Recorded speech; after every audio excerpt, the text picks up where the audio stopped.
Il est 7 heures passées des 33 minutes. Vous êtes sur Satellite 24 Télévision. Bienvenue sur votre programme hebdomadaire de la rue de la presse sur Satellite 24 Télévision. Débutons notre revue de la presse avec l'enquête Leader Presse. Leader Presse qui s'intéresse au sénatorial du 12 mars 2023 et titre sénatorial du 12 mars place au scrutin. C'est ce que nous apprend le journal de Médard.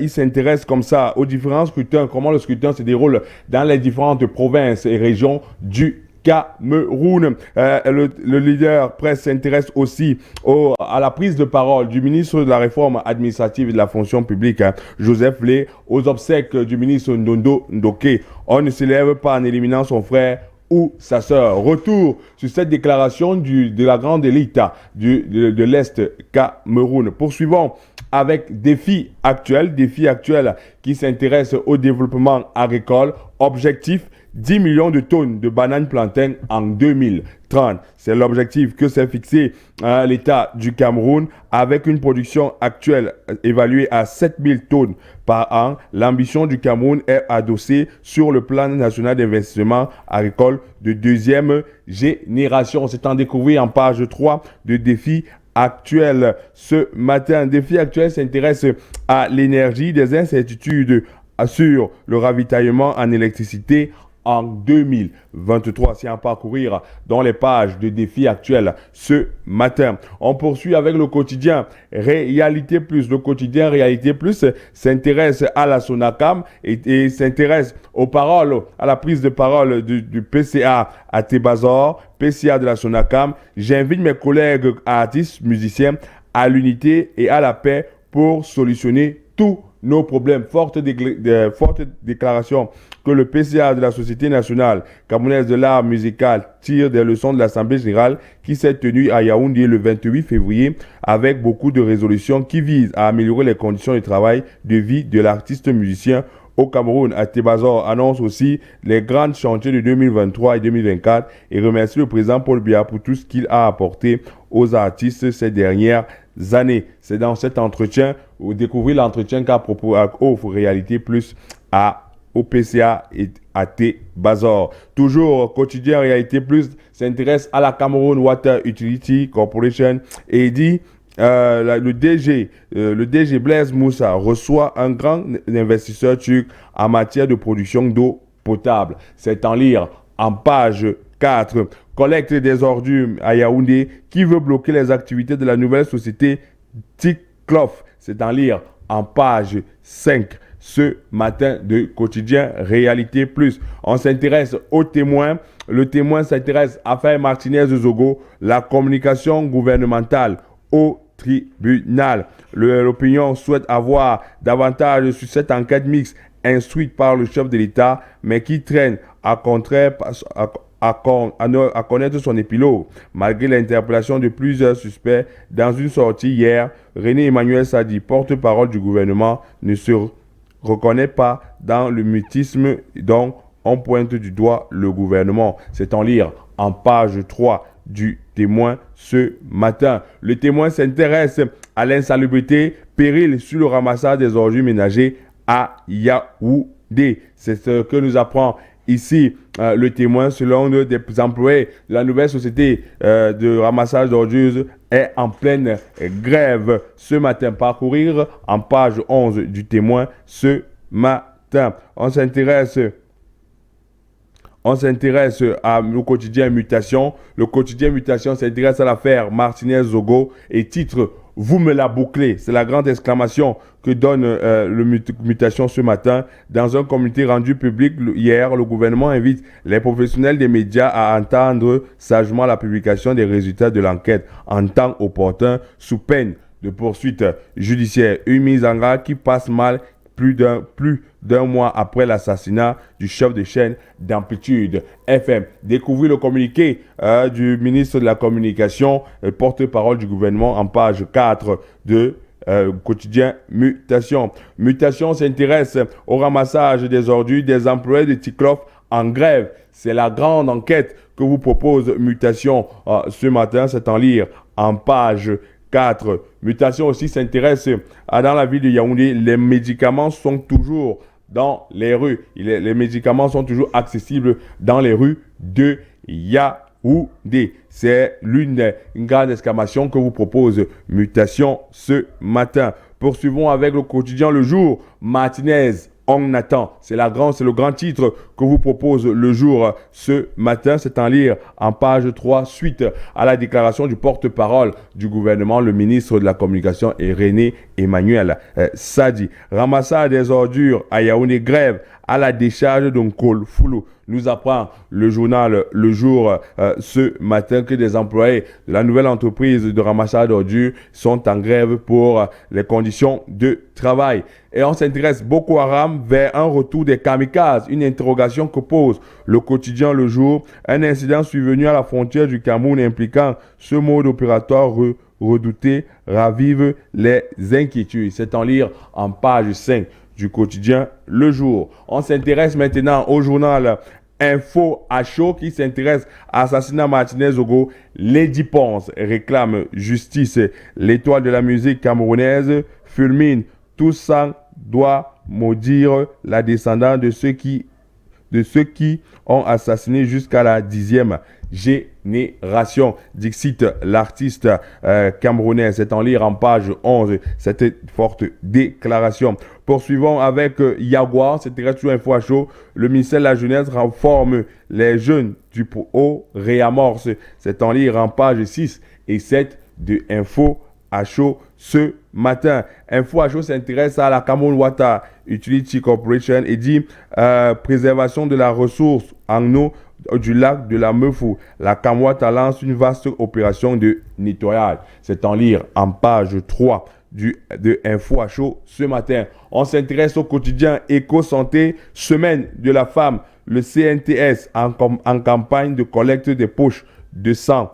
En prélude à la célébration de la Journée internationale de la femme, le 8 mars 2023, le Centre national de transfusion sanguine a décidé d'organiser une campagne de sensibilisation sur le don de sang. La dite campagne qui a débuté le 28 février pour finir aujourd'hui 2 mars 2023 a pour objectif d'amener les populations en général et les femmes en particulier à faire un don de sang. Pendant les journées du 28 et du 1er mars, plus de 100 personnes ont été sélectionnées et environ 100 pots de sang collectés. Tout connaître de cette campagne, c'est en lire en page 3 de Éco-Santé. Éco-Santé s'intéresse au corps de la santé des médecins rongés par le chômage. Selon BBC Afrique, nous apprend le quotidien Éco-Santé, au moins 2000 médecins ont obtenu leur diplôme depuis 2020 au Cameroun, mais seulement 50 généralistes sont embauchés par l'État en 2023. Connaître la grande enquête de Éco-Santé ce matin, c'est en lire en page 8. Poursuivons avec Cameroun Business. Cameroun Business qui s'intéresse au nouveau tarif des transports et titre adaptation à plusieurs vitesses. Usagers et transporteurs s'accordent difficilement depuis 2 semaines que la nouvelle grille tarifaire est applicable. Le gré à gré de plus en plus sollicité à côté des transports clandestins qui, aux grandes dames des syndicats, résistent à se formaliser et à se conformer et redécouvrir les réactions des différents usagers dans Cameroun Business. Poursuivons avec la presse Cameroun Tribune, la presse gouvernementale.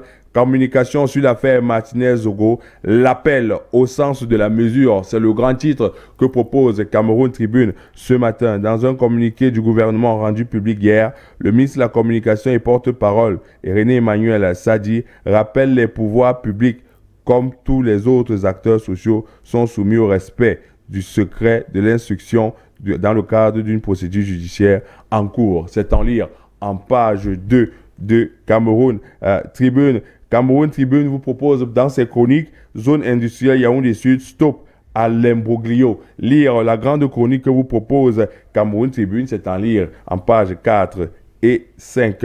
Poursuivons avec la Croix du Septentrion. La Croix du Septentrion qui s'intéresse en sport.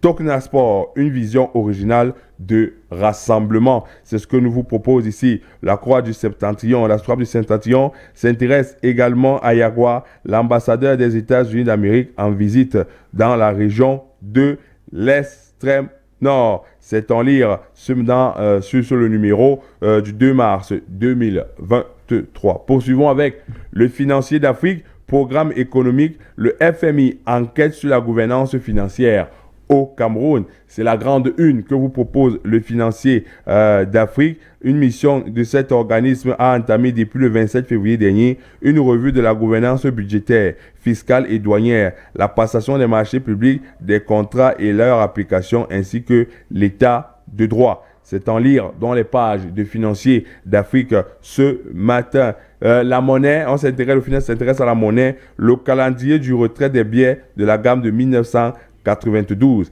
est connu. C'est à découvrir dans les pages du financier d'Afrique. Poursuivons avec le bi-hebdo Le Point qui s'intéresse à la France-Afrique. Macron et titre Reconquête. Le président de la République, Emmanuel Macron, a présenté ces derniers jours sa politique de reconquête de relations avec les pays africains. Et le bi-hebdo Le Point vous présente les grands enjeux de cette déclaration. Découvrir cette déclaration, c'est en lire en page 7 du bi-hebdo Le Point. Sénatorial Mefoué Akonor à 100%. C'est à découvrir dans les pages du bi-hebdo Le Point. On s'intéresse au quotidien Émergence qui s'intéresse à la MTN Elite One, danger sur le championnat. Certains clubs sont tabous de souffle, d'autres sont animés par des bagarres en plein cœur des stades, et le quotidien Émergent mène la grande enquête en vous disant danger sur le championnat. Lire en page 11. Enquête sur la mort de Martinez. Le gouvernement opère une sortie. Toujours à découvrir dans les pages du quotidien Émergence ce matin. Meurtre d'un enseignant dans l'extrême nord. Des soldats du BIR sur la sellette. C'est à découvrir en page 2 du quotidien Émergence. Alors, on s'intéresse au journal satirique Le Popoli qui s'intéresse à l'affaire Martinez-Zogo et titre Le Golgotha des enquêteurs du CED. La caricature qui vous est proposée ici présente comment les enquêteurs, selon le Popoli, comment les enquêteurs seraient en train de jouer avec cette enquête-là. C'est à découvrir dans les pages du Popoli ce matin. Concert de la paix, toujours dans le Popoli. Caresse Fosso et Lady Ponce désavouent Yannick Noah. C'est en lire dans les pages du Popoli ce matin. On s'intéresse à Afrique. Environnement, ramassage des ordures. Des employés de la société Ticlof Sal en grève. Ils réclament au moins 100 millions de francs pour près de 2 ans de prestations de services dans la collecte et le transport des ordures ménagères à Yaoundé sans salaire. C'est à découvrir en page 5 de Afrique Environnement. Afrique Environnement s'intéresse aux Jeux universitaires 2023. Une mission de la FENASU en Gaoundéré. L'équipe de la délégation de la Fédération nationale des sports universitaires a entamé le 27 février 2023 une visite des installations devant accueillir les délégations du 13 avril au 6 mai prochain à Gaoundéré. C'est à découvrir dans les pages de Afrique Environnement ce matin. On s'intéresse au quotidien Économie qui s'intéresse à la gouvernance, la gestion des finances publiques au scanner. La gouvernance, la gestion des finances publiques au scanner. Et annoncé ici la visite du Fonds mondial, du Fonds monétaire international qui est en visite de travail ici au Cameroun et revisite un peu la politique gouvernementale en matière de financement au Cameroun. Terminons avec Forum Libre, approvisionnement en énergie électrique en 2023, les principaux axes de redressement du secteur de l'électricité. C'est le grand dossier que vous propose Forum Libre ce matin, c'est en lire en page 2 et 3. Forum Libre vous propose un entretien avec le directeur général de la Caisse nationale de prévoyance sociale, Mekulu Mvondo Akame. Il faut déclarer que le personnel domestique est payé les cotisations qui vont avec. C'est la grande exclamation qui ressort de l'entretien qu'a offert le directeur général de la Caisse nationale de prévoyance sociale aux médias, à la presse. Forum Libre. Stop et fin de la revue de la presse ce matin sur Satellite 24 Télévision. Prenez votre rendez-vous tout à l'heure lorsqu'il sera 18 h avec votre programme Let's Talk avec le pasteur Chris Fouda et ses invités. D'ici là, restez connectés sur les programmes de Satellite 24 Télévision. Retrouvons-nous demain lorsqu'il sera 7 h 30.